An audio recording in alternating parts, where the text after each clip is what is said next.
Doctor सांस।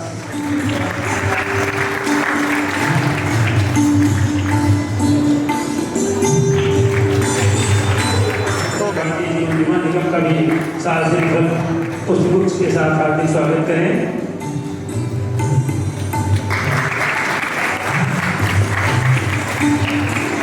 मैं इस कार्यक्रम के श्री धार्मिक सर से निवेदन करता हूँ, शिक्षक के रूप में हमारे साथ में दिन रात मेहनत करने वाले आदरणीय धार्मिक सर का भी पुष्पगुच्छ के साथ हार्दिक स्वागत करेंगे। आदरणीय प्राचार्य,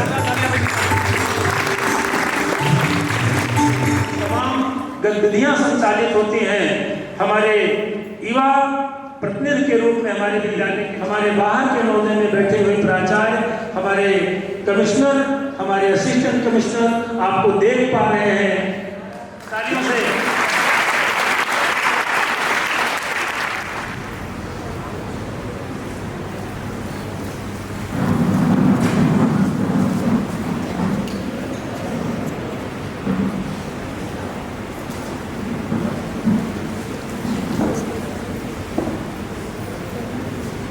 ग्रामसभेत उपस्थित सर्व सदस्यांची हजेरी झालेली आहे आणि कोरम सुद्धा पूर्ण असल्यामुळे माननीय अध्यक्षांच्या परवानगीने ग्रामसभेची कार्यवाही सुरू करीत आहे। सर्वप्रथम आज संयुक्त ग्रामसभेला उपस्थित असलेले सर्व अधिकारी आणि विशेष म्हणजे माननीय कृषी अधिकारी साहेब आज आवर्जून उपस्थित आहेत, त्यांचे मी मनापासून स्वागत करते। तसेच ग्रामसभेचे सर्व सदस्य, माता, ग्रामसभा ही आपल्या गावातील लोकशाहीची खरी ताकद आहे। गावातील प्रत्येक नागरिकाला त्यांचे विचार मांडण्याचा, प्रश्न विचारण्याचा आणि निर्णय प्रक्रियेत सहभागी होण्याचा अधिकार ग्रामसभेमुळेच मिळतो। ग्रामसभा म्हणजे गावकऱ्यांसोबत थेट संवाद, सर्वांचे अभिप्राय लोकशाहीचे सामर्थ्य आहे। शासनाच्या योजनांचा लाभ प्रत्येक व्यक्ती पातळीपर्यंत पोहोचायला पाहिजे याची पारदर्शक अंमलबजावणी करणे ही ग्रामपंचायतीची जबाबदारी असते।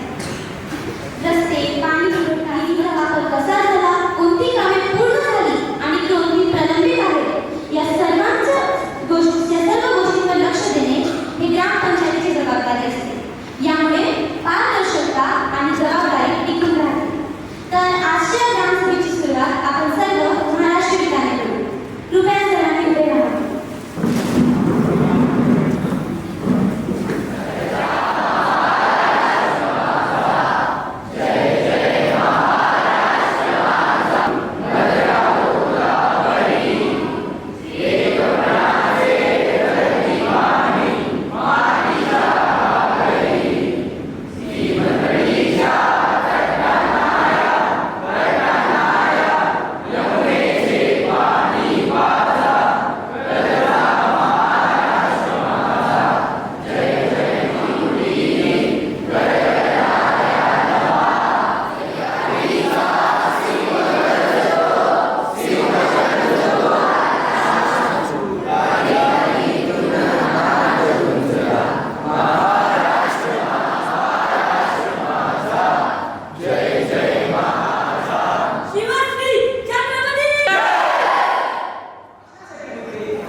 तेव्हा ते सामान काढण्यास तुम्ही विरोध केला होता, त्यामुळे ती नाली साफ करता आली नाही। सामान परंतु नाली साफ करतावेळी तो उचलण्याची जबाबदारी आपली स्वतःची असते। मला सांगा, पाणी कोणाच्या घरात गेले? सचिन साहेब, उद्या 2 लोकांना पाठवून नाली साफ करण्यासाठी आणि सामान उचलण्यासाठी मदत करा। काय लोकांची गरज नव्हतं। ठराव स्वच्छ भारत अभियानांतर्गत स्वच्छता मोहीम राबवण्यात आली। गावातील कचरा संकलन, गटारी स्वच्छता, तसेच नागरिक शिक्षण सुविधा व बाल विकास। सरपंच साहेबा, शाळेची खिचडी तर वेळेवर मिळत आहे, परंतु ती कच्ची मिळते हे आपणास माहीत आहे काय? मागच्या आठवड्यात एक दिवस खिचडी थोडी वर कच्ची राहिली होती, पण आम्ही कच्ची खिचडी काढून खालची पूर्ण शिजलेली खिचडी मुलांना दिली. नाही नाही शिलाताई, असला निष्काळजीपणा चालणार नाही बरं का. शेवटी मुलांच्या आरोग्याचा प्रश्न आहे.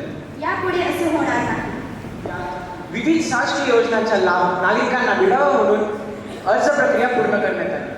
विधवा, ज्येष्ठ नागरिक आणि दिव्यांग पेन्शन योजनेसाठी अर्ज मंजूर करण्यात आले. लाभार्थीची यादी पहिली लिस्ट पाठवल्यानंतर आल्या. महसूल वसूल यात ग्रामपंचायतीने मालमत्ता कर व पाणीपट्टी वसुली मोहीम राबवली. काही नागरिकांकडून थकबाकी वसुली प्रलंबित आहे, ती पुढील महिन्यात दिली जाणार. ठीक आहे सर. ठराव क्रमांक 7 सार्वजनिक सहभाग. यात ग्रामस्थांच्या विकास कामांमध्ये सहभाग वाढवण्यासाठी बैठक व जनजागृती करण्याचा प्रारंभ केला. माननीय देशाच्या प्रधानमंत्री ग्राम सदस्य नाली, पाणीपुरवठा, लाईट आणि शौचालय अशी कामे. स्मार्ट ग्राम संघटनेचे पुनर्वसनाची योजना. अजेंडा क्रमांक 5 जल संरक्षण व पर्यावरण. यात वर्षा जल संचयनाचे उपाय, एक व्यक्ती एक झाडाला उपक्रम आणि सौर ऊर्जेचा वापर वाढविणे असे मुद्दे आहेत. त्यांचा उद्देश असा आहे की आपल्या गावात कोणकोणत्या गरजा आहेत आणि त्या कमी खर्चात कशा प्रकारे पूर्ण करता येतील. ओके. तर आपली कामे चांगली होती. ठीक आहे. आजचा पहिला प्रस्ताव रस्ते, नाली, पाणी पुरवठा, लाईट, शौचालय आणि साफसफाईची कामे चर्चेसाठी ग्रामसभेत ठेवण्यात आली. प्रत्येक वस्तीला पिण्याचे पाणी, घरोघरी येणे, घरोघरी शौचालय आणि उपसरपंच आणि वॉर्ड मेंबरच्या घराजवळील लाईट कधीच बंद नसतात, परंतु आमच्या घराजवळील लाईट 15 दिवसांपासून बंद आहे. लाईटवर साहेबांना सांगितले तर ते फक्त लावतो म्हणतात. अजूनपर्यंत लागले नाही. याच्यावर आपण काहीतरी उपाय काढा. हो, मुलांना तुमचे म्हणणे एकदम बरोबर आहे. आम्ही काही टॅक्स भरत नाही का? मला 5 गावांची कामे पाहावी लागतात आणि यांचे काम केवळ लाईट लावले नाही तर तुटलेले तार पण जोडायचे आहे. हे ठीक आहे, पण 15 दिवसांपासून वेळ मिळाला नाही, यावर कोणच विश्वास ठेवणार आहे. ते काय त्यांचे काम लवकरात लवकर करा. हो, ते नक्की करू. सुका कचरा, धोकादायक कचरा अशा 3 प्रकारच्या कारणं प्रत्येकाला प्रदान करणे व ग्रामपंचायतीकडून घर ते घर जनजागृती मोहीम लागू करणे. सवलत किंवा प्रोत्साहन देता येईल का? कोणती सूट द्यावी यावर काही सूचना आहे का? वर्गीकरण करेल. त्यांना पाणीपट्टी छोटी सूट द्यावी. हो, चांगली सूचना आहे. ही आपल्याला करता येईल. पण सरपंच साहेबा, यामुळे ग्रामपंचायतचे उत्पन्न कमी होणार नाही का?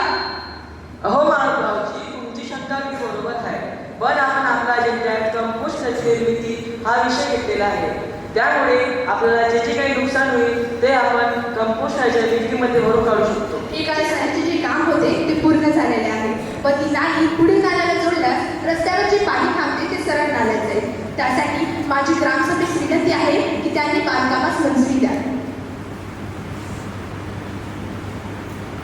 जर वार्ड नंबर 1च्या नाल्यांचे काम झाले तर वार्ड नंबर 5च्या नाल्यांचे काय, त्यांचेही काम व्हायला हवे, त्यांनाही मंजुरी द्या. हे बघा, असा एकमेकांचा हेवा केल्याने प्रश्न सुटणार नाही. सचिव साहेब, दोन्ही नाल्यांचे इस्टिमेट बनवा आणि येणाऱ्या मासिक मीटिंगमध्ये ठराव पारित करा.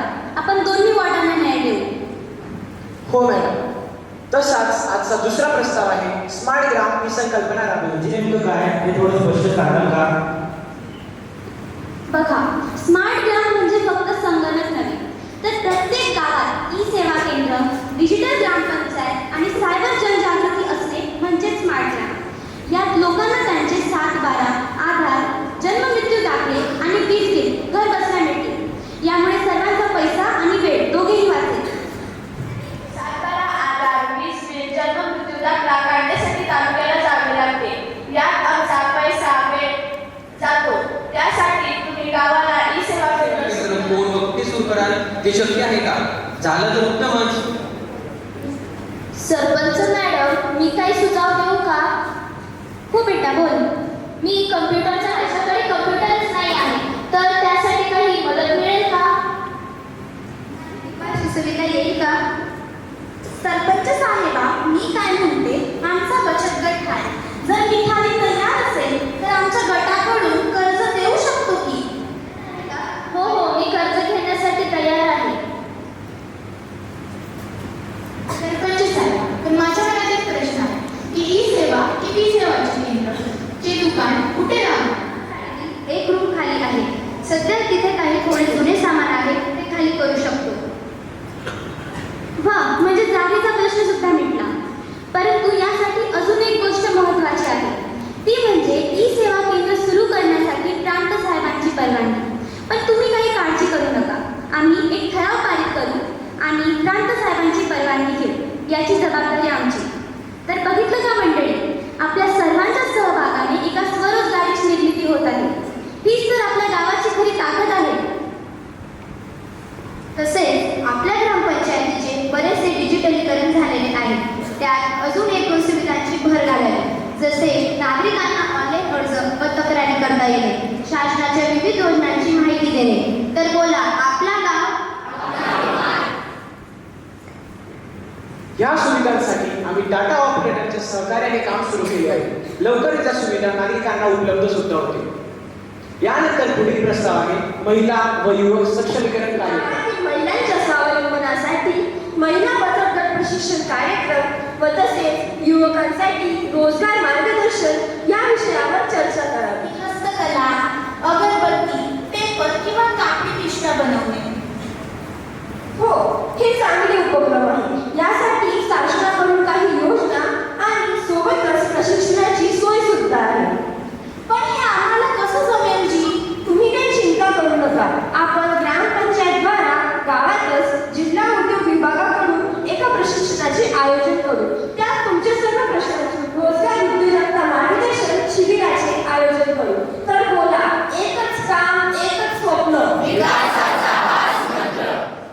अगं, हे प्रशिक्षण मुली आणि लोकांसाठी असते. त्यात कसं आहे? यात काही पैसे भरावे लागतील का? नाही, हे दोन्ही याची तुम्हाला संपूर्ण माहिती मिळेल. आणि जर तुम्हाला कोणता व्यवसाय सुरू करायचा असेल तर त्यासाठी सचिव मार्गदर्शन. प्रस्तावावर चर्चा करू. प्लास्टिक मुक्त गाव. यामुळे पर्यावरणात प्रदूषण पोहोचण्यास हानी होते. हे थांबायला पाहिजे. बोला तर, प्लास्टिकला नाही म्हणूया. हे बंदच झालं पाहिजे. शिक्षण देऊ शकते.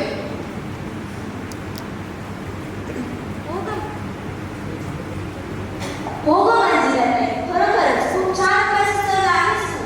पण दुकानदार ते घेतील का? का नाही घेणार? जर आपल्या गावाचा फायदा होत असेल तर आम्ही सर्व दुकानात आपल्या दुकानात कागदी आणि कापडी पिशव्या ठेवू. काय गावकरी घेणार ना?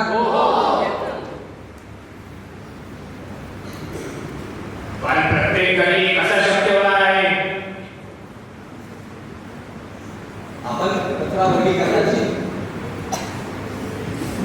यासाठी आम्ही विद्यार्थ्यांमार्फत जनजागृती रॅलीचे आयोजन करू व एक घर एक पुनर्वापर योग्य पिशवीचा संदेश देऊ. तर बोला, एक गाव एक प्रयास.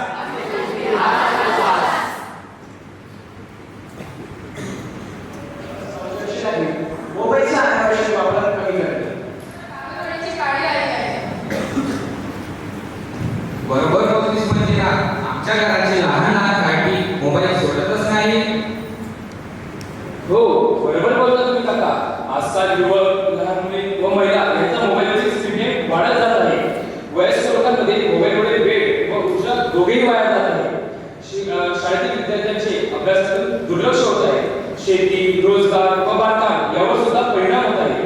कुटुंबातील लोकांचा संवाद सुद्धा कमी होत आहे. यावर निर्णय घेणे आवश्यक आहे.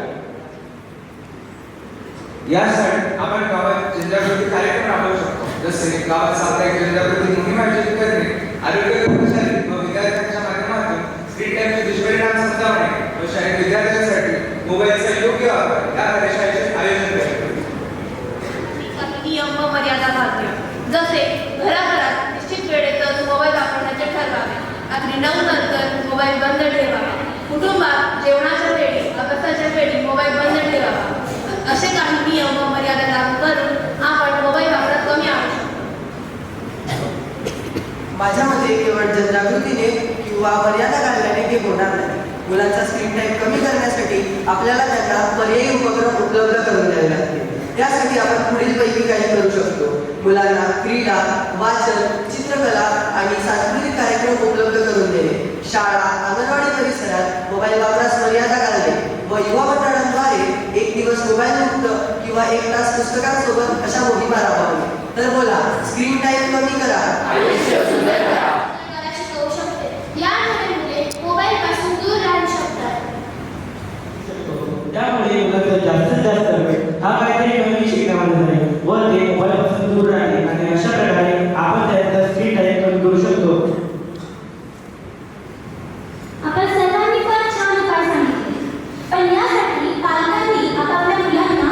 खेळ, चित्रकला, ग्रंथालयात पुस्तके वाचण्यासाठी प्रोत्साहित केले पाहिजे आणि त्यावेळी त्यांचे मोबाईल फोन स्वतः वेळ ठेवले पाहिजे.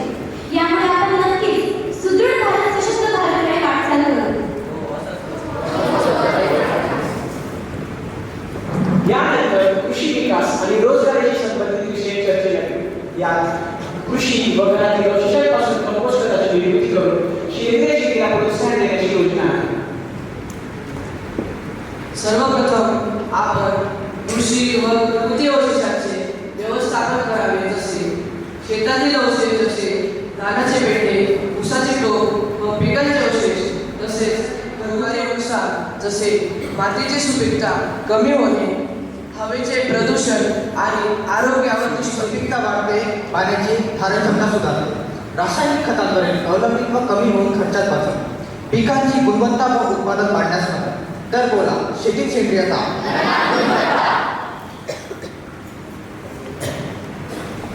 सरपंच साहेब, मला असे वाटते की आपण यासाठी घराघरात घरगुती कंपोस्टिंग खत करण्याचे प्रशिक्षण देऊ शकतो. जसे ओल्या कचऱ्यावर आधारित कंपोस्टिंग खत करण्याचे प्रशिक्षण, जसे यात महिलांचे स्वयंसेवक सहभाग. बरोबर आहे, पण हे करणार कोण आणि कसे? आपण कचरा वर्गीकरणाची अंमलबजावणी करण्याचा विषय घेतलेला आहे. त्यामुळे आपले काम अजून सोपे झाले. ते कसे पहा, प्रत्येक घरासाठी ओला आणि सुका कचरा वेगवेगळे ठेवण्याचे नियम बनवू आणि ग्रामपंचायतीद्वारे यासाठी जनजागृती मोहीम राबवली जाईल. काय सांगू बाकी चालेल ना? कृषी विज्ञान केंद्र यांच्या मदतीने आपण कंपोस्टिंग वरील कार्यशाळा आयोजित करू शकतो. तुम्हाला नाडे या कचऱ्याविषयी माहिती आहे का? नाडे ही खत बनवण्याची प्रक्रिया यवतमाळ जिल्ह्यातील पुसद येथील रहिवासी नारायण देवराव पांडे यांनी विकसित केली. तसेच गांडूळ खताची निर्मिती करणे आदी. सोबतच आपण घरगुती कंपोस्टिंगला प्रोत्साहन देऊ शकतो. जसे प्रत्येक घरात एक छोटा कंपोस्ट पीट किंवा छोटा डब्बा उपलब्ध करून देणे. तसेच जीवात्मक खते विक्रीची व्यवस्था करून आर्थिक लाभ उपलब्ध करून देणे. आपण स्थानिक शेतकऱ्यांना कमी किमतीत उपलब्ध करून देऊ शकतो. उरलेल्या खताची बाजारपेठ तयार करून आपण त्याचे ग्रामीणसाठी उत्पन्न तयार करू शकतो आणि हे निधी आपल्या गावाच्या विकासासाठी देखील आपण वापरात आणू शकतो. शेतीत सेंद्रियता, उत्तम गुणवत्ता. जसे विद्यार्थी व युवकांनी विविध शैक्षणिक उपक्रम राबवले व शाळांमध्ये लहान कंपोस्ट पीट तयार करून जागृती मोहीम राबवली. मला वाटते या विषयावर सखोल चर्चा झालेली आहे. मंडळी, आपणास माहिती असेलच की सिक्कीम हे सेंद्रिय शेती करणारे भारताचे पहिले राज्य झाले आहे.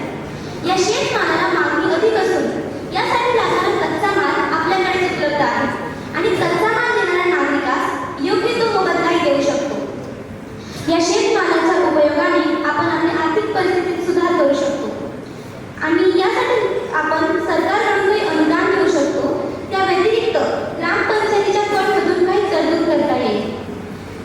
आर्थिक विकासाची चांगली संधी आहे. किचन गार्डनला प्रोत्साहन देणे. हे बघा, मी आपणास किचन गार्डनचे महत्त्व सांगतो. जसे घरगुती कुटुंबांना ताजे वर्षामुक्त भाजीपाला उपलब्ध होतो. त्यामुळे त्यांचे आहार सुद्धा व्यवस्थित राहते व घरगुती खर्च सुद्धा कमी होतो. त्यामुळे पाण्याचे संवर्धन व सेंद्रिय खते वापरल्यामुळे विहिरीचा काठ व शेताच्या बाजू ठिकाणी किचन गार्डन करणे शक्य आहे. परंतु कमीत कमी जागेत भाजीपाला उत्पादनाचे तंत्र विकसित करणे हे सुद्धा शक्य आहे. जसे व्हर्टिकल गार्डन, ग्रो बॅग्स व कुंड्या. पाणी व्यवस्थापन, स्वयंपाकघरातील पाण्याचा पुनर्वापर जसे ठिबक सिंचन, मल्चिंग व रेनवॉटर हार्वेस्टिंग. स्थानिक बियाणे, पोषण व सुरक्षित स्थानिक पाण्याची उपलब्धता, वीज बँकमध्ये उभारणी, स्थानिक महिलांचा स्वयंसहाय्य गटाचा सहभाग. बरोबर आहे, पण मला असं वाटते की ग्रामपंचायत स्तरावर प्रत्येक घर किचन गार्डन ही मोहीम राबवावी. त्यात कुटुंबाची यादी तयार करून प्रत्यक्ष मार्गदर्शन करावे आणि गावातील उपलब्ध असलेल्या मोठ्या शासकीय जागेत पोषण भाग उभारावे. मला असे वाटते की हा खूप उत्तम उपक्रम आहे. मला असं वाटते की हा खूप उत्तम उपक्रम आहे. यासाठी आपण कृषी विभाग, कृषी सहाय्यक, पतसंस्था, NGO यांच्या मदतीने भाजीपाला लागवड, कंपोस्ट बनवणे, सेंद्रिय खत आणि जीवामृत याचा उपयोग यावर प्रशिक्षण व मार्गदर्शन करण्यात येते. यात विशेष म्हणजे महिलांच्या बचत गटासाठी विशेष कार्यशाळा करण्यात येईल. यात शाळा व अंगणवाडीचा सहभाग. शाळा व अंगणवाडीमध्ये पोषण बाग उभारणे, मुलांमध्ये आरोग्य, वनस्पतीशास्त्र व पोषण याबद्दल जागरूकता निर्माण करता येईल. आणि हो, मला असे वाटते की कुपोषण कमी करण्यासाठी आरोग्य विभागाशी समन्वय साधून गर्भवती माता आणि लहान मुलांसाठी पोषण पालनाचे उत्पादन अर्थात किचन गार्डनची भूमिका किती महत्त्वाची आहे त्याचे मार्गदर्शनही करू शकतो. माझ्या मते बियाणे व साहित्य उपलब्धता ग्रामपंचायतीतर्फे किंवा SHG मार्फत भाजी बियाणे किट वितरण करता येईल. तसेच स्थानिक बियाणे आदान प्रदान कार्यक्रम देखील राबवता येईल. आणि महत्त्वाच्या प्रोत्साहन योजनेअंतर्गत ग्रामपंचायतीतर्फे दरवर्षी सर्वोत्तम किचन गार्डन पुरस्कार कामगिरी चांगली असलेल्या परिवारास प्रमाणपत्रे आणि रोख बक्षिसे देण्यात येतील. यानंतर पुढील प्रस्तावाने व्यवसायाला प्रोत्साहन देणे, जसे पशुपालन, कुक्कुटपालन, दुग्ध उत्पादन, मधमाशी पालन, गवती चहा, औषधी वनस्पती यांची लागवड, मनरेगा योजनेअंतर्गत पाणी संवर्धन, वृक्षारोपण, मृदा संवर्धन यामधून तत्काळ रोजगार उपलब्ध करणे, मनरेगा योजनेअंतर्गत नवीन कामांना मंजुरी देणे, तसेच पाण्यात रस्ते, गाळ काढणे, बंधारे बांधणे, शेततळी, नाला बांधणे, वृक्षारोपण यामध्ये महिला व युवकांचे प्राधान्य देता येईल. माझ्या मते कौशल्य विकास शिबिराचे आयोजन करणे याद्वारे शिवणकाम, संगणक मूलभूत प्रशिक्षण, वाहन दुरुस्ती, सौर प्रणाली बसविणे यासारख्या प्रशिक्षणांची ग्रामपंचायतीद्वारे व्यवस्था केली जाऊ शकते. स्वयंसहाय्य गट सशक्तीकरण करता येऊ शकते, जसे बँक लिंकेज, कन्झ्युमर प्रॉडक्ट तयार करणे, पापड लोणची, हस्तकला प्रकल्प आदी. तर बोला, कौशल्य वाढवा. तुम्ही तर आमचे नाव जॉब कार्डला जोडले नाही तर आम्हाला काम कसे मिळणार? सखोबाई बोलताय बरोबर आहे. इतकंच नाही तर काही विशिष्ट लोकांनाच काम दिले जाते. याचा तुम्ही काही उपाय काढायला हवा. माझ्याकडे काही तक्रारी आलेल्या आहेत याबाबत. असे यापुढे होऊ नये म्हणून आपण ग्रामपंचायत स्तरावर एक कमिटी गठीत करू, जी सर्वांना कामाचे समान वितरण करून देईल. हो, असंच करा. बरोबर आहे. निश्चित या विषयावर खूप चांगली चर्चा झालेली आहे. रोजगार निर्मितीसाठी मनरेगा शिवाय नवीन कामांना मंजुरी देणे, तसेच कृषी सहाय्य व कौशल्य विकास यासाठी शासनाकडून मिळणारे अनुदान आणि योजना यांच्यातर्फे मार्गदर्शन आणि प्रशिक्षण शिबिरांचे आयोजन केले जाते. आपल्या गावातील शिक्षण सुविधांवर चर्चा करा. आपल्या गावात अजूनही ग्रंथालय नाही याची निर्मिती करावी. त्यामुळे मुलांमध्ये शिक्षणाची आवड वाढेल आणि स्पर्धा परीक्षेत सुद्धा महत्त्व कळेल. पूर्वी ज्या गोष्टीवर आपण चर्चा केली तो विषय म्हणजे स्क्रीन टाइम कमी करणे. हाही उद्देश पूर्ण होते. वाचन संस्कृतीचा विकास होईल. गरजेचे आहे. याच्याने आपल्या गावाच्या प्रगती हातभार होईल. इसके लिए जमीन कहाँ है और इसके लिए पैसे कहाँ से आएंगे? क्यों दोस्तों, सवाल सही है ना? सरपंच साहेब, या विषयावर आपले मत मांडत आहे. हा विषय गंभीर आणि तितकाच महत्त्वाचा आहे. मॅडम, आपण ग्रंथालय ग्रामपंचायतीच्या जुन्या इमारतीच्या एका खोलीत सुरू करू शकतो. आणि मला हे सांगताना अत्यंत आनंद होत आहे की आपल्या गावातील जवळजवळ 25 ते 30 लोक नोकरी करतात. तुमच्याकडे ग्रंथालयासाठी काही पुस्तकं व एक लॅपटॉप देण्यास तयार आहे. ही चांगली गोष्ट आहे. शिवाय माझे मत असे आहे की गावात ज्यांच्याकडे जुने पुस्तक असतील त्यांनी ती ग्रंथालयात दान करावे. बरोबर आहे. तरच आपल्यासाठी खूप अभिमानाची गोष्ट माहेश्वरीने सांगितली. याचा अर्थ आपली मुले या मातीशी जुळून आहेत. मला एक सूचना करावीच वाटते की कमीत कमी आपल्या गावातल्या सक्षम लोकांनी त्यांच्या वाढदिवसाला एक पुस्तक ग्रंथालयास दान करावे. एवढेच नव्हे तर मी माझ्या तरुण मुलामुलींनाही आवाहन करतो की त्यांनी त्यांच्या बर्थडे पार्टी साधापणाने साजरी करून एक पुस्तक दान करा. अगर ऐसा है तो हम भी हमारे योगदान करना चाहेंगे. हमारी बेगम है, उन्होंने ग्रंथालय में डिप्लोमा कर रखा है. वो ग्रंथालय की देखभाल कर लेगी और साथ ही साथ स्पर्धा की तैयारी भी हो जाएगी. मित्रांनो, म्हणा वाचा कर. सरपंच साहेब,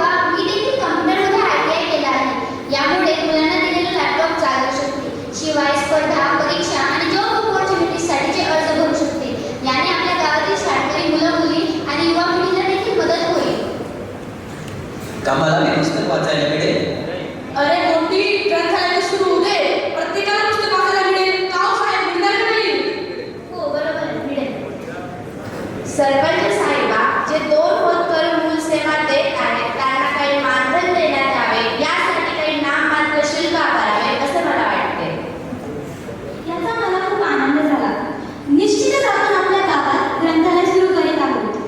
यासाठी आपल्याला शासनाकडून काही अनुदान मिळू शकते. त्या व्यतिरिक्त आपले गावकरी व मूल मदत करीतच आहेत आणि गरज पडली तर आपण ग्रामपंचायतीचा फंड देखील वापरू शकतो. ग्रामपंचायत इंटरनेटची सुविधा देखील उपलब्ध करून देणार आहे. मला वाटते परिणितांनी जे विचार मांडले त्यावर थोडा विचार झाला पाहिजे. सुरुवातीला आपण नाममात्र 50 रुपये मासिक फी ठेवावी आणि नंतर ती जमा झाल्यावर दोघांना समप्रमाणात वाटून द्यावी. शाळा सोडणाऱ्या विद्यार्थ्यांचे पुनर्वसन या प्रस्तावावर चर्चा करावी.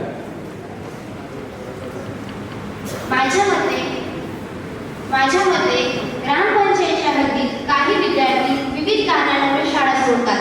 यामुळे त्यांच्या शिक्षणात खंड पडतो, तसेच त्यांच्या भविष्यातील संधी मर्यादित होतात. त्यामुळे शाळा सोडलेल्या विद्यार्थ्यांची ओळख, त्यांची कारणे आणि त्यांच्या पुनर्वसनाच्या उपाययोजना यावर ग्रामसभेत चर्चा करून ठोस निर्णय घेणे आवश्यक आहे. यासाठी ग्रामपंचायत क्षेत्रातील शाळा सोडलेल्या विद्यार्थ्यांची अचूक संख्या निश्चित करणे आवश्यक आहे. आर्थिक परिस्थिती, पालकांचा शिक्षणाबद्दलचा अभाव, आरोग्य समस्या, स्थलांतर व शाळेतील अडचणी जसे की वाहतूक व सुविधा, शिक्षक, अंगणवाडी आणि समाजसेवी संस्था यांच्यात समन्वय स्थापित करून शाळा सोडलेल्या विद्यार्थ्यांच्या पुनर्वसनासाठी विशेष शिबिरही आयोजित करू शकतो व त्यासह आपण विशेष मोहीम जसे वापसी शाळेत राबवू शकतो. त्यासोबतच आपण मुलांना आर्थिक व सामाजिक मदतही करू शकतो, जसे गणवेश, वह्या पुस्तके वाटप, सायकल सुविधा, शिष्यवृत्ती योजना. सोबतच पालकांनी विद्यार्थ्यांच्या शिक्षकांनी पालकांना समुपदेशन द्यावे व जोखीम असलेल्या विद्यार्थ्यांना नियमित निगराणी व फॉलोअप द्यावे. तर शाळा सोडणाऱ्या विद्यार्थ्यांचे पुनर्वसन करण्यासाठी आपण खालील कृती आराखडा तयार करू. ग्रामपंचायत क्षेत्रातील शाळा सोडणाऱ्या विद्यार्थ्यांची यादी 15 दिवसाच्या आत ग्रामसभेपुढे सादर करण्यात यावी. शाळा सोडण्याची कारणे माहिती करून घेण्यासाठी घरभेट मोहीम राबवण्यात यावी. शाळा सोडणाऱ्या विद्यार्थ्यांच्या परिस्थितीनुसार पुनर्वसन कृती आराखडा तयार करण्यात यावा. ग्रामपंचायतीतर्फे आणि शिक्षण समितीतर्फे पालकांसाठी समुपदेशन कार्यक्रम राबविण्यात यावे. शाळेत परत करा मोहीम पुढील महिन्यात ग्रामपंचायतीतर्फे आणि शिक्षण समितीतर्फे राबवण्यात येईल. घेतलेले सर्व निर्णय हे त्वरित अंमलात आणण्यासाठी सचिव साहेब आणि मुख्याध्यापक यांनी संयुक्तरित्या समन्वय साधावा. तर बोला, सुख समृद्धीचा झरा.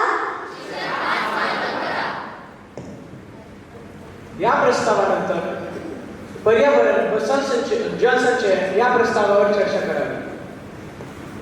मला असे वाटते की हा विषय एक महत्त्वपूर्ण विषय आहे आणि आपल्या प्रत्येकाची ही जबाबदारी आहे की वर्षा जल संरक्षणाचे महत्त्व समजून घेणे आणि वर्षा जल संग्रहण कसे करावे यावर आपण विस्तृत चर्चा करावी. वर्षा जल संग्रहाने बरेच फायदे होतात, जसे की भूगर्भातील पाणी वाढते, पिण्याच्या पाण्याची समस्या कमी होते, शेतीसाठी सुरक्षित पाणीसाठा तयार होतो, दुष्काळाचा धोका कमी होतो आणि पर्यावरणही समतोल राखला जातो. पण तलाठी साहेब आणि मित्रांनो, वर्षा जल संवर्धन ही आजची गरज आहे आणि त्यासाठी प्रत्येकाची जबाबदारी आहे की त्यांनी काही घरगुती सराव उपाय करावे. जसे की प्रत्येक घरावर रेन वॉटर हार्वेस्टिंग ही प्रणाली बसवावी आणि प्रत्येक छतावरील पाणी हे पाईपद्वारे फिल्टर करून टाकीत किंवा विहिरीत सोडावे. अंगणात लहान स्वतः खड्डे तयार करावे आणि जे आपले घराचे पाणी आहे ते पंचायतीवर वेगळे ठेवावे. बरोबर की नाही मित्रांनो? बोला बचत पाण्याची खालील उपाययोजना करता येतील, जसे शाळा, पंचायत भवन, अंगणवाडी इत्यादी सार्वजनिक इमारतींवर वर्षा जल संकलन करणे, पाण्याच्या रस्त्यावर पाण्याचे वाहन नियंत्रित करणारे डायव्हर्जन तयार करणे, नाले खोल करणे जेणेकरून पाणी तळ्यात व शिरत जाईल, गावातील तलाव, कुंड, बंधारे यांचे दुरुस्तीकरण करणे व खोली वाढवणे आणि ही कामे मनरेगा योजनेअंतर्गतही करता येऊ शकते. यासाठी ग्रामपंचायतीचा कमीत कमी निधी खर्च होऊ शकतो. अत्यंत महत्त्वाचे आहे. जसे शेतात सिंचन पुरवठा जलसंधारण कामे, जलसंधारण खड्डे, छोटे मोठे बंधारे व कंट्रोल बंदी, ड्रीप व स्प्रिंकलर सिंचन वापरून पाण्याची बचत, जास्तीत जास्त पाणी रवणा करणारे कंपोस्ट व सेंद्रिय खते वापरते. साहेब, आपण आता जे कंटूर बंडिंग म्हणाले त्याचा अर्थ काय? कंटूर बंडिंग ही मृदा व जलसंधारणाची पद्धत आहे ज्यामध्ये मातीच्या आड दिशेने आपण दगडाचे मान मानले जातो. तर कंटूर बंडिंग का केले जाते? पावसाचे पाणी उतारावरून खाली वेगाने वाहू नये म्हणून, मातीचे धूप होणे थांबवण्यासाठी व पिकासाठी जास्तीत जास्त वेळ ओलावा टिकवण्यासाठी व जमिनीत पाण्याची झिरप वाढवण्यासाठी. पर्यावरणाचे संरक्षण व संवर्धन करणे हा एक महत्त्वपूर्ण विषय आहे. आपणास माहीत आहे की झाडांची संख्या कमी होत चालली आहे. प्लास्टिक कचऱ्याची समस्या, हवा, पाणी, मातीचे प्रदूषण व तापमानात वाढ यामुळे फक्त पर्यावरणच नव्हे तर संपूर्ण जीवनसृष्टीवर त्याचा परिणाम झाला आहे. यासाठी आपल्याला वृक्षारोपणाचा कार्यक्रम आयोजित करणे गरजेचे आहे. प्रत्येक कुटुंबाने किमान 2 झाडे लावून त्यांची देखभाल करायला हवी. जन्म दिवसावर किमान 1 झाड लावावे, त्याचे संगोपन करावे. शाळेतील विद्यार्थी, महिला बचत गट यांसाठी हरित मोहिमा राबवायला हवी. सर, कचरा व्यवस्थापन करण्याचे निर्णय आपण या अगोदर घेतले आहेत. त्यामुळे ते निर्णय पर्यावरण संरक्षणास सहाय्यक असणार आहे. यात घराघरात ओला व सुका कचरा वेगळा ठेवणे, ग्रामपंचायतीमार्फत प्लास्टिक संकलन केंद्र व ओल्या कचऱ्यापासून कंपोस्ट खते तयार करणे या मोहिमा देखील राबवल्या जाऊ शकतात. आपण त्यासाठी काही उपाय करून पर्यावरण संरक्षणात आपले योगदान देऊ शकतो. जसे पाणी, वीज आणि इंधन बचतीसाठी अनावश्यक नळ दिवे बंद ठेवणे, शेगडीसाठी चुलीऐवजी LPG व सौर ऊर्जा कुकरचा वापर टाळणे व कमी आचेवर अन्न शिजवणे. मला वाटते या विषयावर विस्तृत चर्चा झालेली आहे आणि विशेष म्हणजे आजच्या सभेत घेतले गेलेले बरेचसे विषय या विषयात सहाय्यक असल्यामुळे आपल्या खर्चात बचत होईल. यासाठी आपण खालील कृती आराखडा तयार करू. सर्वात अगोदर वृक्षारोपण अंतर्गत 500 पेक्षा अधिक झाडे लावून प्रत्येक झाडाची जबाबदारी नियमित त्या कुटुंबास देण्यात येईल. प्रत्येक घरावर रेन वॉटर हार्वेस्टिंग 6 महिन्यात करून देण्यात येईल. गावातील नाल्यांचे व तलावांचे डिसेटरिंग काम ग्रामपंचायतीतर्फे करून देण्यात येईल. प्लास्टिक मुक्त गाव मोहीम राबवली जाईल आणि त्या अंतर्गत दंड व्यवस्था देखील लागू करण्यात येईल. शेतकऱ्यांना मार्गदर्शन देण्यासाठी शिबिरांचे आयोजन केले जाते आणि विशेष प्रोत्साहन शाळेमध्ये शैक्षणिक सप्ताह राबवण्यात येते. यामध्ये विद्यार्थ्यांना पर्यावरण संरक्षणाचे महत्त्व सांगण्यात येते. वृक्षारोपण करण्यात आपली काय भूमिका असेल? वन विभाग दरवर्षी पावसाळ्यात वृक्षारोपण कार्यक्रम राबवतो. ग्रामस्थांनी ठरवलेल्या जागेचे संरक्षण व पाणी पुरवठा ग्रामपंचायत ग्रामसभा समन्वय करेल. यासाठी रोपे विनामूल्य किंवा अनुदानावर उपलब्ध करून दिली जातात.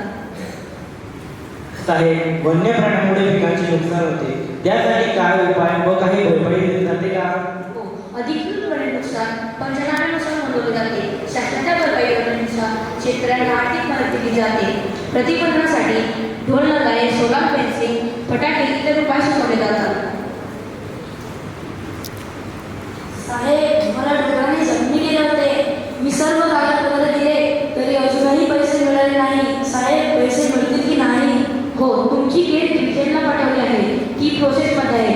तुमचे पैसे लवकरच भेटतील असा मी तुम्हाला विश्वास देतो. ठीक आहे साहेब.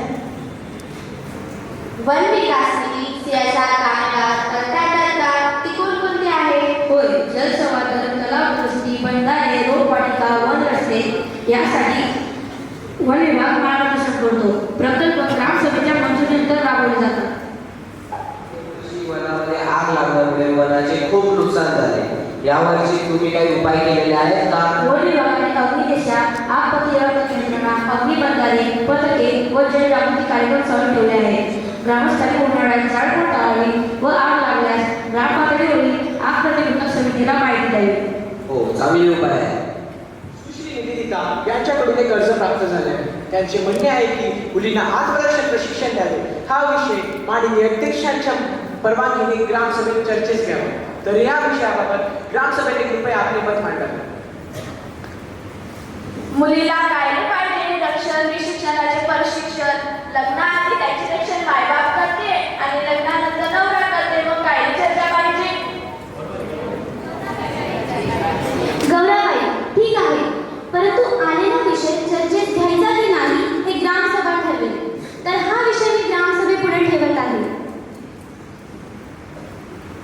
मला असं वाटते की हा विषय चर्चेस घेतला पाहिजे, कारण की हा मुलींसाठी अत्यंत महत्त्वाचा आहे.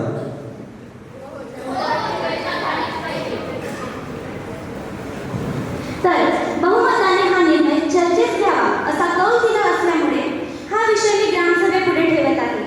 निवेदिता, तू तुझे विचार मांडू शकते करते की त्यांनी माझा प्रस्ताव चर्चेत घेण्याची परवानगी दिली.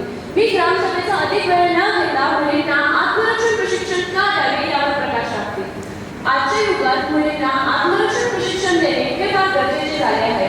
आपल्या गावातील मुली शाळा कॉलेज नेहमी बाहेर जातात. छेडछाड, धमकी, मानसिक त्रास अशा घटना ऐकू येतात. सुरक्षित वातावरण निर्माण करणे ही ग्रामपंचायतीची जबाबदारी आहे. मुलींना आत्मरक्षण प्रशिक्षण दिल्यामुळे मुली आत्मविश्वासाने वागतात. स्वतःचे रक्षण करण्याची क्षमता वाढते. केवळ शारीरिक नाही तर मानसिक प्रशिक्षणही मिळते. याशिवाय गावात काही सकारात्मक बदल होतात. जसे पालकांमध्ये विश्वास वाटतो की त्यांची मुलगी सुरक्षित आहे. मुलींच्या विकासात सहभागात वाढ होते. गावात सुरक्षितताबद्दल जागरूकता निर्माण होते. एकूणच गावाच्या सामाजिक वातावरणात सुधारणा होते. या सर्व बाबींचा विचार करून ग्रामपंचायतीने योग्य तरतूद करावी. सुरक्षितता माझी ती आमची. निवेदिताने खूप छान विषय मांडलेला आहे. हल्ली केंद्र व राज्य सरकारही शालेय स्तरावर अशा मोहीम राबवत आहे. म्हणून आपण पण यात मागे न राहता गावात 1 महिन्यासाठी प्रशिक्षण कार्यक्रम राबवू. आपण यात असे करू की गाव पातळीवर कराटे, जुडो, तायकांडो, बेसिक सेल्फ डिफेन्स प्रशिक्षण बोलवणे, महिला बचत गट, शाळा, अंगणवाडी यांच्या माध्यमातून प्रशिक्षण देणे, किमान 15 ते 30 दिवसांचा प्राथमिक अभ्यासक्रम राबवणे. आपण यात स्थानिक पोलीस स्टेशनकडून महिला सुरक्षा कार्यशाळाही आयोजित करू. सायबर सुरक्षा हेल्पलाईन क्रमांक 1091 आणि 112 याबाबत मार्गदर्शन करणे. यात वाढीव म्हणून ग्रामपंचायतीने 15वा वित्त आयोग, महिला व बालविकास योजनांचा वापर करून, तसेच ज्या म्हणजे आपण माननीय श्री सरपंच महोदया यांच्या माध्यमातून पालक सभेमध्ये ज्या मुलींच्या सुरक्षतेवर चर्चाही करू. आणि अजून ज्या मुलींचे प्रशिक्षण झालेले असतील त्यांना ग्रामपंचायतीकडून प्रमाणपत्रही वाटप करण्यात येईल. विषय पत्रिकेतील सर्व प्रस्तावांवर सादर बादक चर्चा केली आहे. यानंतर आपण आराखडा तयार करू. यावर्षी ग्रामपंचायतकडे ग्रामपंचायत निधीचे 1.5 लाख आणि 15व्या वित्त आयोग निधीचे 8 लाख असे एकूण 9.5 लाख रुपये उपलब्ध आहे. आणि मूलभूत सुविधा आपूर्तीमध्ये स्वच्छता, स्मार्ट ग्राम प्रकल्प, रोजगार निर्मिती, महिला सशक्तीकरणाचा कार्यक्रम, प्लास्टिक मुक्त गावाची योजना, वाचनालय व ज्ञान केंद्राची निर्मिती, शिक्षण सुविधा सुधारणे असे प्रस्ताव आहेत. मला असं वाटते की स्मार्ट गाव निर्माण करण्यासाठी 2 लाख रुपयाचा निधी दिलायला हवा. मूलभूत सुविधा व स्वच्छतेसाठी 2.5 लाख रुपये हवे, कारण याशिवाय कोणीही सन्मानाने जगू शकत नाही. महिला व युवक सक्षमीकरणासाठी प्रशिक्षण व मार्गदर्शन शिबिरासाठी 1 लाख रुपयांची तरतूद करावी. मुलींना सेल्फ डिफेन्ससाठी 50,000 रुपयाची तरतूद करावी. आमच्या अनुमानानुसार किमान प्लास्टिक मुक्त गाव करण्यासाठी 1 लाख रुपये द्यावे. कंपोस्ट खताची निर्मिती करण्यासाठी 1.5 लाख रुपयाची तरतूद असावी. वाचनालयाकरिता 1.25 लाखाची निधी मंजूर करावी. शिक्षण ही मौलिक आवश्यकता असल्यामुळे शिक्षणासाठी 1.5 लाख मंजूर करावे. वर्षजल संग्रहण प्रकल्पाकरिता 2 लाख रुपयाचा निधी मिळावा.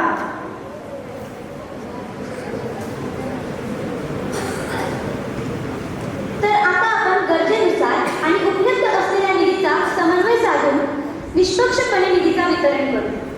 आधारभूत सुविधांसाठी 2.5 लाख रुपये, सामाजिक व महिला सशक्तीकरणासाठी 1.5 लाख, कृषी व रोजगार निर्मितीकरिता 1.5 लाख आणि त्याचबरोबर मनरेगा योजनेचा निधी, शिक्षणाकरिता 1.5 लाख रुपये, जल व पर्यावरण संरक्षणाकरिता 1.5 लाख आणि महिला आत्मरक्षण प्रशिक्षणाकरिता 50,000 रुपये आणि मागील वर्षाचा अनुभव घेता रुपये 50,000 आपत्कालीन स्थितीकरिता राखीव ठेवत आहे. माझ्या मते सर्व कमिटींना फंड मिळालाच असेल. काय मग निवेदिता, खुश आहेस ना आता? हो, धन्यवाद मॅडम. ठराव क्रमांक 1 ग्राम पायाभूत सुविधा. यात स्वच्छता विकास कामे, ई सेवा केंद्र स्थापित करणे आणि डिजिटल ग्रामपंचायतला विकसित करणे असे मुद्दे आहेत. ठराव क्रमांक 2 सामाजिक विषयात महिला व युवक सक्षमीकरणाचा कार्यक्रम आयोजित करणे, स्थानिक रोजगार निर्मितीचा प्रकल्प आणि किचन गार्डनला प्रोत्साहन देणे.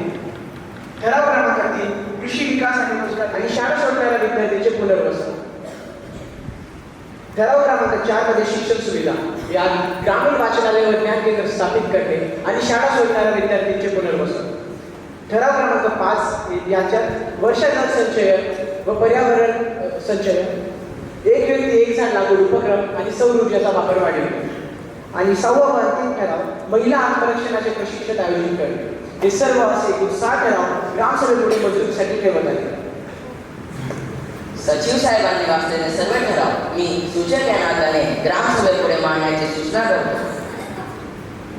प्रवीण दादांनी सुचवलेल्या सर्व ठरावास माझे अनुमोदन आहे. ग्रामसभेत मांडलेले सर्व ठराव आपणास मान्य आहेत का?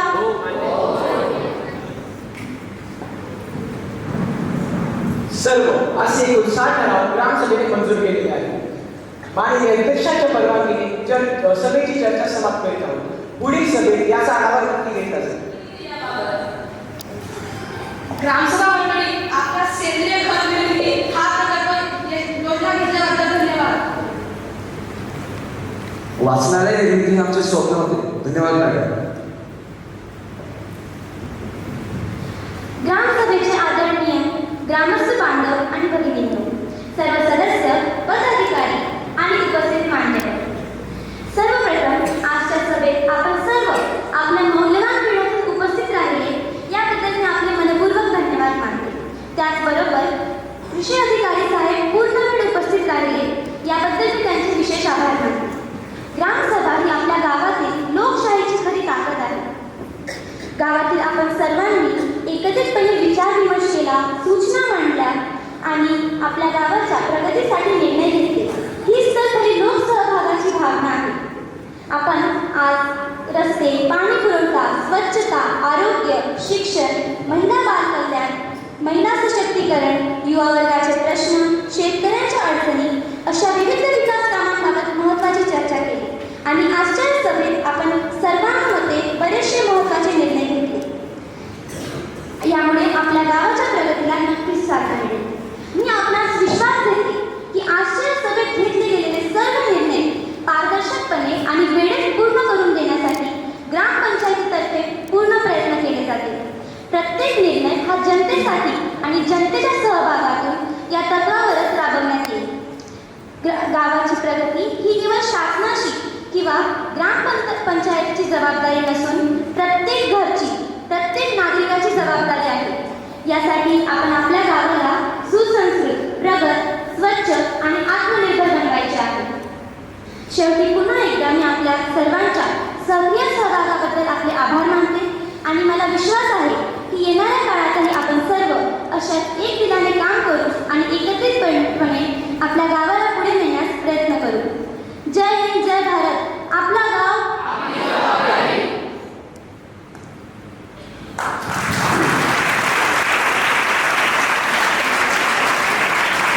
तालियां कमजोर है आपकी भाई.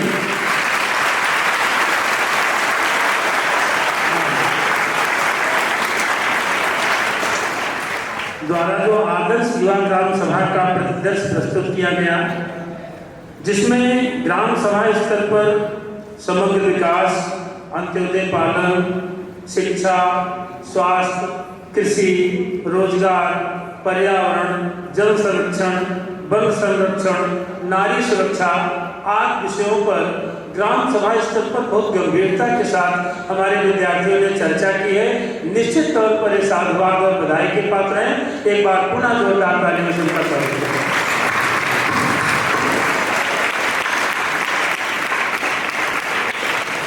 निश्चित तौर पर आपने इसको साकार रूप दिया है. हम कितने सफल हो पाए हैं विद्यालय के छात्र, जो कभी छात्र के रूप में आपके साथ बैठते थे, आप जैसे बैठते थे. और एक बात की ओर मैं आपका ध्यान आकर्षित करना चाहता हूँ इस पूरी सभा का. प्रिय विद्यार्थी मित्रों, जब प्रयोग के स्तर पर नवोदय विद्यालय की स्थापना हुई तो पूरे देश में केवल 2 नवोदय विद्यालय खोले गए. मालूम होगा आपको, एक अमरावती नवोदय विद्यालय अपने महाराष्ट्र में और एक हरियाणा का झज्जर। ये हम लोगों का परम सौभाग्य है कि उसे पहले नवोदय अमरावती के द्वितीय बैच के छात्र हैं पाटिल जी। तालियां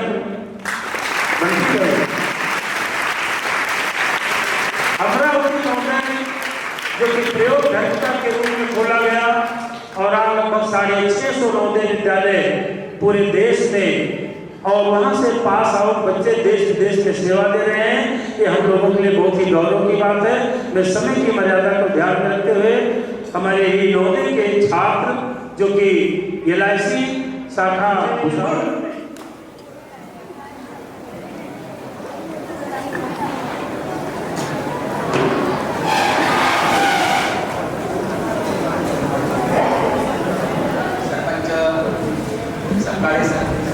रिस्पेक्टेड प्रिंसिपल सर, टीचर्स, आदर्श ग्राममध्ये पार्टिसिपेट केलेले सगळे गावकरी विद्यार्थी आणि बाकी विद्यार्थी मित्रांनो, एका क्षणाला मला असं वाटत होतं की मी खरोखर ग्रामसभेतच बसलेलो आहे. कुठेच असं नाही वाटलं की हा प्ले चालू आहे आणि इथे सगळे मुद्दे जे आता बर्निंग इश्यूज आहे किंवा आपण जे करंट विषय आहे ते सगळे मुद्दे घेतले. Right from forest department, electricity, health, road, agriculture, woman empowerment, सगळे विषय कव्हर केले. आणि याच्यामध्ये 60 मुद्दे जे तुम्ही 60 मुद्दे मांडले त्याच्यावर खरोखरच आणि ग्रामवासियांनीही तेवढंच त्याला प्रतिसाद दिला. हा जो कार्यक्रम आहे खरोच एक इम्प्लिमेंटेशन करण्यासारखा आहे, जे आपल्याला डेमोक्रेसी 93 मध्ये आपल्याला एक प्रोव्हिजन करून दिली की त्रिसूत्रीय पंचायत राज. त्रिसूत्रीय पंचायत राज 3 स्तरावर आहे. ग्रामसभा, पंचायत समिती जी ब्लॉक लेवलला असतो आणि जिल्हा परिषद, या 3 लेवलला हे काम होतं. यामध्ये जे आदर्श युथ ग्राम जे तुम्ही समोर प्ले केला त्यामध्ये की हे बेसिक युनिट आहे. आपली जी डेमोक्रेसी आहे, हे डेमोक्रेसीची हे बेसिक युनिट आहे की ग्रामसभा प्रत्येक व्यक्तीने जेही त्या गावामध्ये ज्यांना वोटिंगचा अधिकार आहे ते सगळे मेंबर्स असतात आणि ते सगळे मेंबर्स असून गावाच्या विकासासाठी प्रत्येक मुद्दा मांडण्याचा प्रत्येकाला तिथे अधिकार असतो.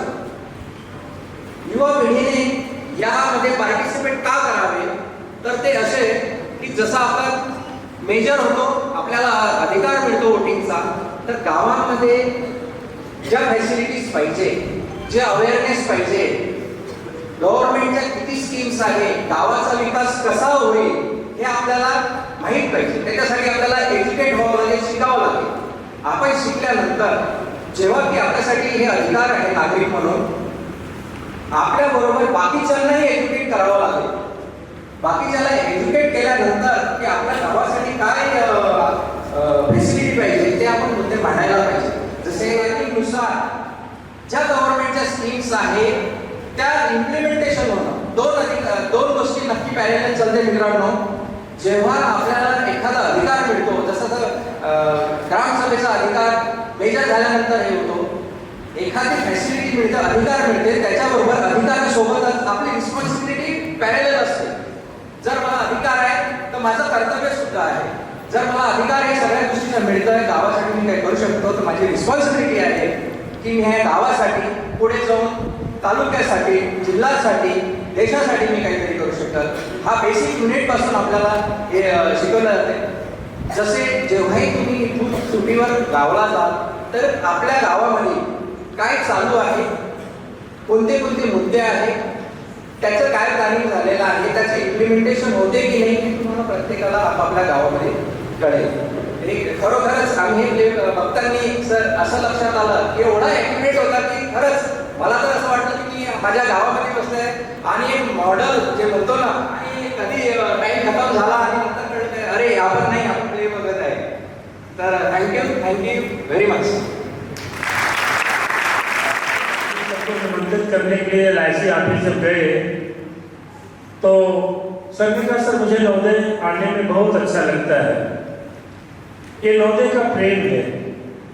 और प्रिय विद्यार्थी मित्रों, पिछले 3 दशक से मैं भी नवोदय विद्यालय में काम कर रहा हूँ। पाटिल सर से आप व्यक्तिगत तौर पर पूछ लीजिए, जो साधन, जो सुख सुविधाएं आज आपको मिल रही हैं, आज के 30-35 साल पहले नहीं थी। अगर उन परिस्थितियों से निकल करके पाटिल एक उच्च पद पर पहुंच करके प्रशासनिक सेवा दे करके देश की सेवा कर सकते हैं, तो आप लोगों को तो बहुत सारी सुविधाएं उपलब्ध है। हम लोग किसी बाहर के गेस्ट को इसीलिए नहीं बुलाए कि आपके बीच का कोई अच्छा वक्ता, कोई अच्छा सफल व्यक्तित्व अगर आपके बीच में आए तो निश्चित तौर पर हमारे विद्यार्थियों के लिए वो मील के पत्थर साबित होंगे। बहुत बहुत साधुवाद पाटिल जी, आते रहिए आप हमारे हैं, हम आपके हैं। विद्यार्थी मित्रों, मैंने आपको पहले ही बताया अपने विचार की प्रारंभिक धारा में आपको मैंने जोड़ा था। मैंने भी पूरे देश को देखा है, देश को घूमा है, लेकिन पिछले, और ये हमारे लिए हर्ष का विषय है, मैं नहीं जानता था।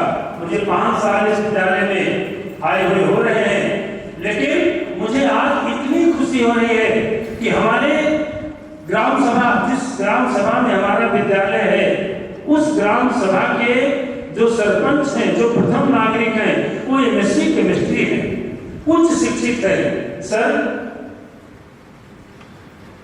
राजेश सर, तुम्ही मंचावर या, आपला मनोगत व्यक्त करा, हे आमचं निवेदन आहे। अजून मार्गदर्शन करा विद्यार्थ्याला।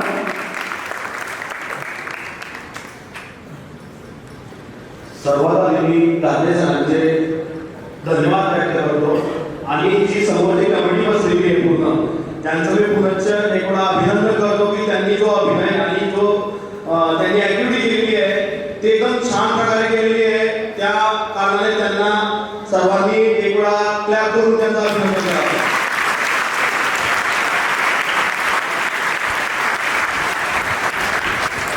आणि शासन स्तरावरती म्हणजे जेणेकरून केंद्रीय स्तरावरती मी माझं भाषण डायरेक्ट स्टार्ट करतोय। माझा परिचय आधी दिलेला आहे ऑलरेडी, त्या कारणाने मी डायरेक्ट स्टार्ट करतोय। म्हणजे विषय असा आहे की शासन स्तरावरती हा जो अभियान किंवा हा जो प्रकल्प राबवला जातोय, हा खूप चांगल्या प्रकारे राबवला जातोय आणि हा प्रत्येक शाळांमध्ये इम्प्लिमेंट केला पाहिजे, हा माझा वैयक्तिक मत व्यक्त करतो। आणि महत्त्वाचा विषय हा आहे, हा एज्युकेशन मध्ये झालेला आहे आणि हे म्हणजे खाली बसलेले लोक होते, हे आजच्या तारखेला शिक्षित होते, म्हणून हा समन्वय घडून आलेला आहे। पण मी जे प्रॅक्टिकली बघत असतो आमच्या गावामध्ये खूप अडचण निर्माण होत असतात। सरपंच, ग्रामपंचायत कर्मचाऱ्यांना, यांना सर्वांना फार ट्रिमिटस अडचण निर्माण होतात गावातून।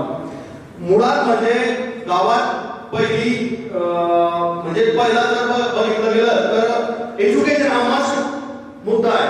प्रत्येक गावातील नागरिक हा शिकलेला असला पाहिजे आणि कमीत कमी त्याचे शिक्षण 10वी पर्यंत तरी झालेलं असायला पाहिजे। आणि मुळात म्हणजे जो गावाचा मुख्य आहे, सरपंच आहे, हा कमीत कमी ग्रॅज्युएट असला पाहिजे, अशी महाराष्ट्र सरकारने तरतूद केली पाहिजे। महत्त्वाचा मुद्दा आहे हा सर्वात, कारण महाराष्ट्र सरकारने फक्त 7वी पास हा क्रायटेरिया ठेवलेला आहे। हा इतका चांगल्या प्रकारे कार्यक्रम काय करू शकला, कारण जे सरपंच आहेत ते एज्युकेटेड आहेत, म्हणून हा कार्यक्रम इतक्या प्रकारे चांगला झाला। आणि जर सरकारने 7वी अगेन्स्ट मध्ये ग्रॅज्युएशन जर इन्क्लूड केलं सरपंचासाठी, तर भारतातील प्रत्येक खेड्याचा विकास हा 100% होईल। म्हणजे होईल की जे ग्रामपंचायत असते याच्यामध्ये जे काही गोष्टी आहेत त्याच्यामध्ये सर्व प्रकारच्या गोष्टी तुम्ही इम्प्लिमेंट केलेल्या आहे ऑलरेडी। एज्युकेशन आहे, आरोग्य आहे, सॅनिटेशन आहे, या सगळ्या गोष्टी आहे, शेतीविषयक आहे, इलेक्ट्रिसिटी आहे, या सर्व गोष्टी तुम्ही इम्प्लिमेंट केलेल्या आहे। फक्त याच्यामध्ये टूल असं नाहीये की तुमच्या कामकाजामध्ये एक पशुवैद्यकीय अधिकारी घेण्याचा सवय होता। मी शिक्षित असल्या कारणाने तुम्हाला हे सांगू इच्छितो की प्रत्येक ग्रामीण विकासाचा जो कणा असतो तो 2 गोष्टींवरती डिपेंड असतो, एक शेती आणि एक पशु व्यवसाय, या 2 गोष्टींवरती डिपेंड असतो। मी तुमची खोडी काढत नाही बेटा, पण जे आहे ते सांगतो तुम्हाला। आमच्या इथं मी करू शकत नाही इतकं जे प्रॉब्लेम आहे, कारण याच्यावर भरपूर काही अशा अडचणी निर्माण होत असतात, भरपूर। पण महत्त्वाचा विषय हा आहे की तुम्ही हा जो कार्यक्रम केला एकदम अति सुंदर आणि इतका चांगल्या प्रकारे अशा प्रकारे जर गावामध्ये इम्प्लिमेंटेशन झालं तर भारत देश हा एक जगाच्या पाठीवरती महासत्ता म्हणून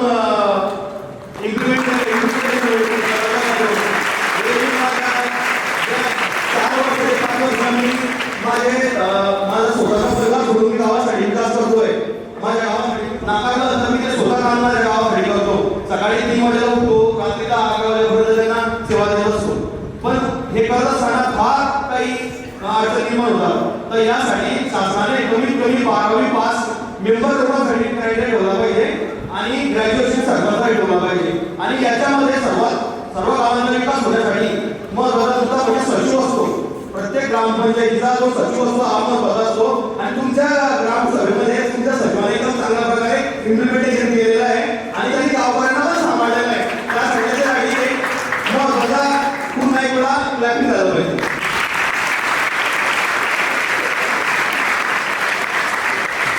अजून तिसरी गोष्ट, आजच्या तारखेला उमेद बहुमेगा अभियान महाराष्ट्र सरकार फार मोठ्या प्रमाणावर राबवत आहे. त्यामध्ये उमेद म्हटलं म्हणजे ज्या महिलांचा विकास झाला पाहिजे, ग्रामीण विकासाच्या याच्यामध्ये तो एक कणा आहे. आजच्या तारखेला फायनान्शियली जर ग्रोथ बघितली ग्रामीण क्षेत्राची गेल्या 2-3 वर्षामध्ये किंवा 4-5 वर्षामध्ये, तर ती का कशामुळे घडलेली आहे? कारण का की बचत गटांच्या माध्यमातून त्या गावांना विकसित करण्यासाठी उमेद अभियान राबवून त्यांच्या मार्फत विशिष्ट प्रकारची अर्थसहाय्यता दिली जात आहे. त्या कारणाने उमेद हा जो अभियान आहे याच्यामध्ये पण चांगल्या प्रकारे शासनाने लक्ष दिलेलं आहे. हा पण एकदम चांगल्या प्रकारे अभियान राबवला जात आहे शासनाच्या माध्यमातून. आणि महत्त्वाचा विषय हा आहे की प्रत्येक गावामध्ये पाणी हा सर्वात मोठा प्रश्न आहे. आणि पाण्यासाठी वॉटर हार्वेस्टिंग हा जो तुम्ही मुद्दा घेतला एकदम छान प्रकारे घेतलेला आहे. आणि म्हणजे सांगायचं असलं तर तुमच्या ज्या ऑलमोस्ट ज्या काही नवोदय विद्यालयाचे मी आभार व्यक्त करतो तुम्हाला इथं व्यासपीठ दिलं. आणि पुन्हा मी दागले सरांचं एक वेळा हे करतो म्हणून माझ्या मनाच्या ह्याच्यातनं मी पुन्हा एक वेळा त्यांना धन्यवाद आभार व्यक्त करतो त्यांचे. बस इतकं म्हणून मी सांगतो.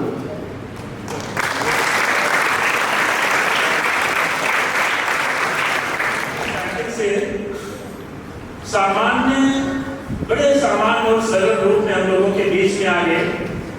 मैं तो समझ नहीं पाया कि आज के हमारे मुख्य अतिथि यही हैं. सरपंच साहब, ये हमारे आज के जो प्रतिदर्श के रूप में आदर्श ग्राम सभा का एक मंचन किए हैं, ये 9वीं और 11वीं क्लास के विद्यार्थी हैं.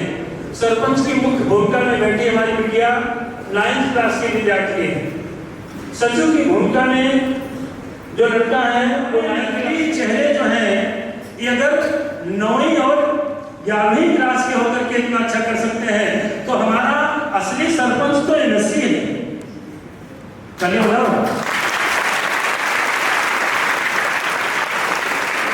कि हम लोग ऐसे सुशिक्षित सरपंच की ग्राम सभा के सदस्य हैं.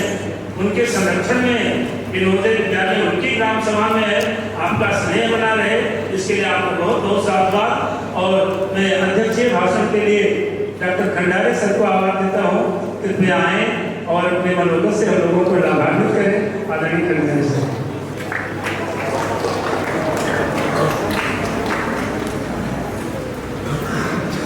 इस ग्राम सभा में उपस्थित सम्माननीय सचिन भाऊ सरकारे, इनका मैं सबसे पहले जवाहर नवोदय विद्यालय की पावन भूमि पर तहे दिल से स्वागत करता हूँ. साथ में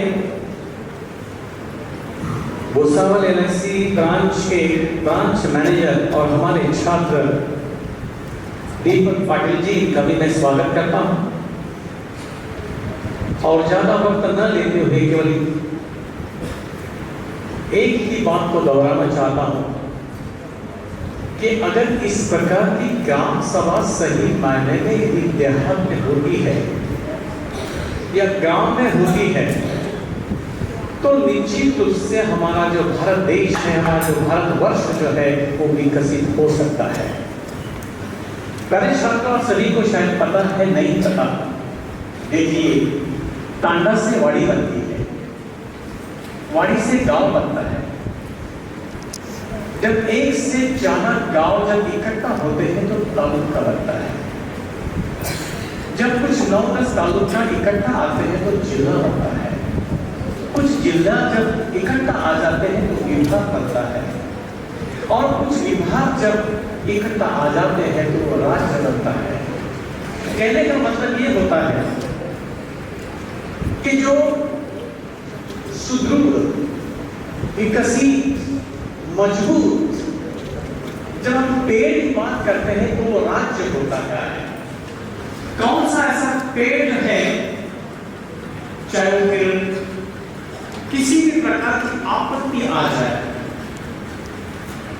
चाहे मारा आ जाए, हवा आ जाए, पानी आ जाए, कुछ भी हो जाए, तो वो गिरता नहीं है। ऐसा कौन सा पेड़ है जो गिर नहीं सकता है? मैं ये बात ही नहीं कहना चाहता हूँ। पहले शब्द की आप ये बताइए कि जो बिल्डिंग होती है, बिल्डिंग का मेन क्या होता है?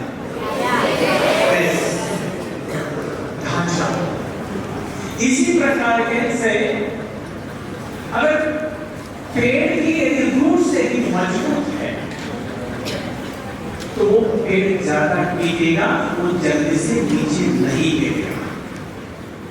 इन्होंने कहा कि अगर आपको देश की मजबूत चाहिए, इवन इस कड़ी में मैं स्वर्गीय राजीव गांधी जी का भी नाम लेना चाहूंगा कि उन्होंने कहा था कि अगर सही मायने में आप प्रकाशमान, विकसित, मजबूत, ज्ञानी विज्ञानी की भारत को ही देखना चाहते हो तो उसका जो बैया है, उसकी जो नींव है वो ग्राम है, वो गांव है, वो ग्राम पंचायत है, वो ग्राम पंचायत का मुखिया है, वो ग्राम पंचायत के सदस्य है, ग्राम विकास अधिकारी है, वो आरोग्य सेविका है, वो लाइनमैन है, वो कृषि अधिकारी है, वो पशु वैद्यकीय अधिकारी है, वो बचत गट है, और सभी के सभी ग्राम के सदस्य हैं। यानी ग्राम में, वो गांव में रहने वाले सभी के सभी लोग हैं। अगर ग्राम पंचायत और ग्राम के सभी लोग यदि जागरूक है, सजग है, तो प्यारे छात्रों वो गांव बहुत अच्छे प्रकार से विकसित हो सकता है। अगर वो गांव विकसित होगा और हर गांव में होता है जो कि प्रस्ताव पारित किए जाते हैं, वो प्रस्ताव का यदि पालन किया जाता है, उसको एग्जीक्यूट किया जाता है, तो मुझे ऐसा लगता है कि कार्यचिड़िया पता है आपको, जहां डाल पर सोने की चिड़िया करती थी बसेरा, वो भारत देश था हमारा। उसी प्रकार से हमारा देश बन सकता है, लेकिन उसके लिए क्या होना चाहिए? जो ग्रामस्थ जागरूक होना चाहिए। मैं भी गांव का लड़का हूं, मुझे पता है गांव में और ग्राम पंचायत में क्या होता है। अगर इस प्रकार की अगर आदर्श ग्राम सभाएं में होती है 3 महीने में एक बार, और जो भी ठराव लिए जाते हैं वो ठराव का ही एग्जीक्यूशन होता है, उसका पालन नहीं किया जाता है, तो पहले छात्रों हमारा गांव समझेगा, हमारा गांव सुदृढ़ बनेगा, विकसित बनेगा। और इस प्रकार से अगर हर गांव पहले छात्रों का विकसित बन जाता है तो हमारा देश बहुत ही कम दिनों में, बहुत ही कम वर्षों में पहले छात्रों हमारा जो देश है वो विकसित हो सकता है। तो मुझे ऐसा लगता है कि अगर हेकर सही अगर सरपंच हर गांव में भी है, कितने अच्छे प्रकार से उसने संचालन बाद में काफी लोग मुझे बहुत अच्छे इंटर से पल्लवी है, इधर यहाँ मोक्षदा है, सभी ने अपना जो किरदार जो है बहुत सुपर डुपर आदित्य है।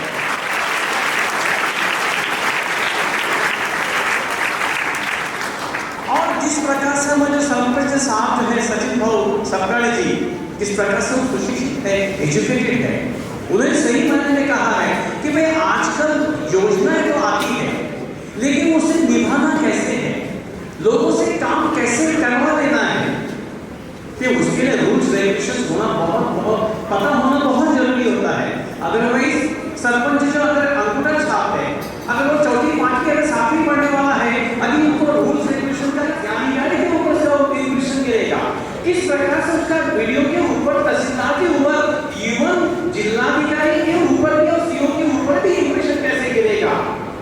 हमें इंप्रेशन गिराने वाला या गिरने वाला हमें सरपंच चाहिए, तो पहले छात्रों हमारे गांव का विकास हो सकता है।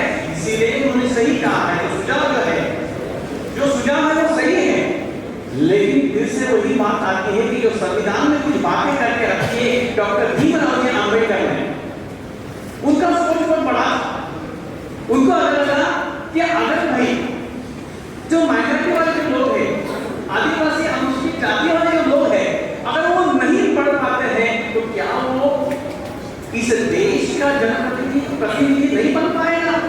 वो बनना चाहिए। इसलिए पहले छात्रों यह तरतूब जो है संविधान में करके रखी है कि भाई अगर 4वीं क्लास तक आदमी है, जैसे हम वसंतदादा पाटिल का नाम ले सकते हैं कहीं, वसंतदादा पाटिल, लेकिन वो इस राष्ट्र में इस राज्य के वो मुख्यमंत्री रह चुके हैं। सो परेशान तो बहुत से बातें हैं। वैसे ही जो हमारे कोऑर्डिनेटर है उन्होंने मुझे कहा था कि सर बहुत ही कम बात करना है क्योंकि वीडियोग्राफी होना है, और ये गली से लेकर तो दिल्ली तक था। कुछ लोग जो है ये पूरा संचलन, एक कमेटी है, एक जगह कमेटी बैठी है, और वो कमेटी जो है इस विद्यालय का संचलन जो है, कुछ जो कार्यकलाप जो है बड़े गौर के साथ में होते हुए। सो मैं ज्यादा वक्त न लेते हुए मुझे बड़ा गर्व है और मैं बड़ा भाग्यशाली समझता हूँ कि भाई मैं कल ही आके ज्वाइन किया हूँ, और आज ही मेरे छात्र जो है मेरे सामने जो है ग्राम सभा का जो प्रस्तुतिकरण किया है वे बहुत ही एक्सीलेंट है। बेटा मेरा भी एक डिमांड है गाँव में, मेरा भी बहुत डिमांड है कि भाई कोई भी हाथ में सर अगर ऐसी वक्त आ गई तो हम हमारे गाँव का एक बार आपको हम सरपंच बनाना चाहते हैं। अभी इसी बार नहीं बारी थी, लेकिन क्या करें कि वो कभी कभी होता है कि वक्त के पहले और नसीब के आगे किसी को कुछ नहीं मिलता है, लेकिन इस बार जो है महिला को प्रेफरेंस दिया है, सर्वसाधारण महिला से जो नंबर है जामुने मारा नंबर का, अदरवाइज इस बार जो है काफी अच्छा मौका था। और जो है ज्योतिष शास्त्र में बोलता है कि भाई आपका जो पॉलिटिक्स में काफी अच्छा दिन आने वाले हैं। मुझे ऐसा लगता है कि मार्च के बाद में कुछ ऐसा मौका मिल जाता है तो कम से कम काम कर रहा है। और विशेष रूप से सचिन बोसावकाले जी, हमारे दीपक पाटिल जी का मैं तहे दिल से आभार व्यक्त करता हूँ, और इसी प्रकार से सही मायने में एक अच्छे सुचारू रूप से हर एक्टिविटी हमारे नवोदय पीढ़ी जो है इनका भी मैं तहे दिल से स्वागत करता हूँ, अभिनंदन करता हूँ, और विशेष रूप से आप सभी का, हमारे अध्यक्ष साथी है सभी का मैं तहे दिल से धन्यवाद ज्ञापित करते हुए मेरे वाणी को विराम देता हूँ। जय हिंद, जय भारत, जय भारत। बहुत शाबाश सर। जो पार्टिसिपेंट जितने हैं उसका रोल बहुत छोटा था, लेकिन उसने जो भी अपने आवाज का जो प्रदर्शन किया है निश्चित रूप से वो सराहनीय है।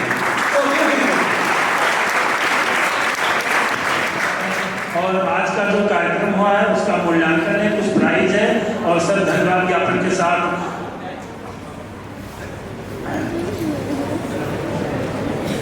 आज के कार्यक्रम के मुख्य अतिथि आदरणीय श्री सरपंच, उपसरपंच, सचिव, कृषि अधिकारी, मुख्याध्यापक व अध्यक्ष शिक्षण समिति, इन 6 लोगों में बहुत ही सभी लोगों का अच्छा रहा, लेकिन सबसे मैं अनुरोध करता हूँ कि मंच पर आए और आज के मुख्य अतिथि श्री युक्त करें।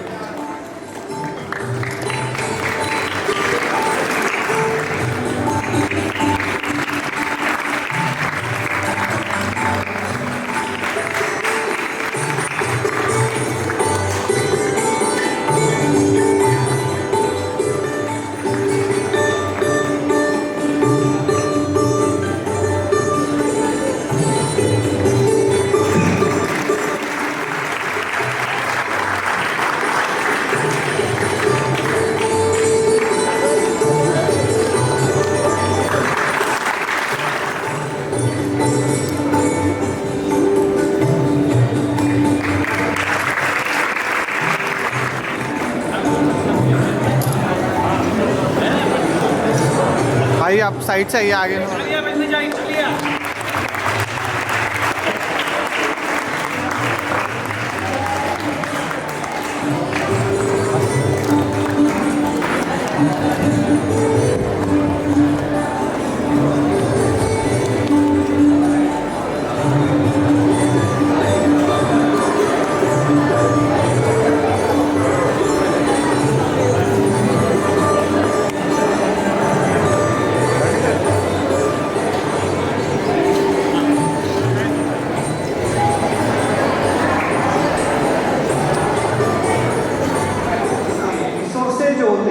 बहुत ही सीमित होते हैं।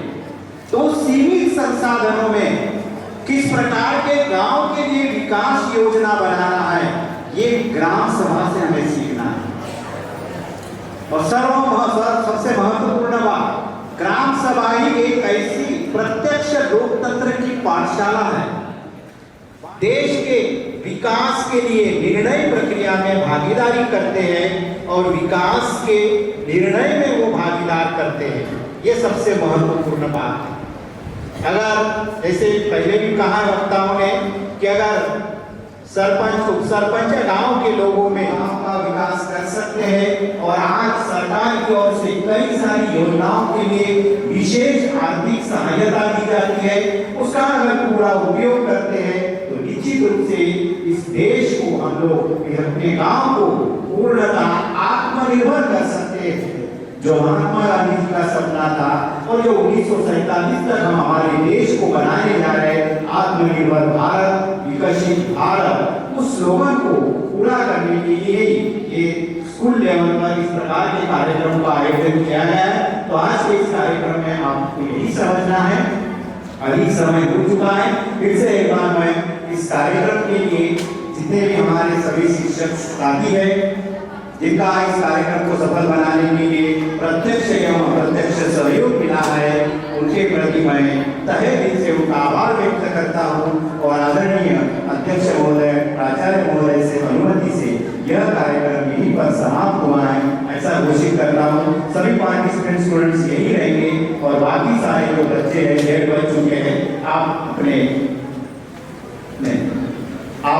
हाउस में जा सकते हैं line say. Thank you very much.